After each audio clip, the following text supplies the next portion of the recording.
Hello বন্ধুরা, কেমন আছো? আজ চলে এসেছি একটা নতুন ভিডিও নিয়ে। যদি তোমাদের কারেও থাকে এরকম একটা ভাঙা কাপ, তাহলে তোমরাও করে নিতে পারবে সুন্দর একটা ফুলের টব। আমি প্রথমে একটা ভাঙা কাপ নিয়ে নিয়েছি, কিছু কাঠি নিয়েছি, একটা ডাবল টেপ নিয়েছি, আর নিয়েছি একটা কাঁচি। এরপর ডাবল টেপটাকে কাপটার সাইডে এরকমভাবে লাগিয়ে দেবে।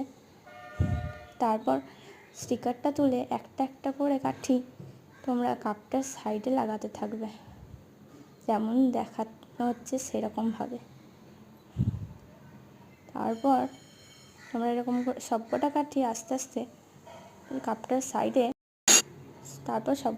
তোমরা কাপটার সাইডে লাগিয়ে নেওয়ার পরে আস্তে আস্তে দেখো যেরকমভাবে আমি দেখাচ্ছি সেরকমভাবেই কাঠিগুলোকে লাগিয়ে নিতে হবে। তারপর দেখছো ওপর দিকগুলো কেমন অসমান হয়ে গেছে, নিচের দিকটা ওপর দিকটা দুটোই, সেটা কাঁচির সাহায্যে কেটে নিতে হবে। তারপর একটা দড়ি দিয়ে ওটাকে ভালো করে টাইট করে বেঁধে নিতে হবে, আর দেখতেও সুন্দর লাগবে। দেখো ফাইনাল লুকটা কত সুন্দর দেখাচ্ছে। যদি তোমাদের আমার ভিডিওটা ভালো লেগে থাকে তাহলে অবশ্যই একটা লাইক এবং সাবস্ক্রাইব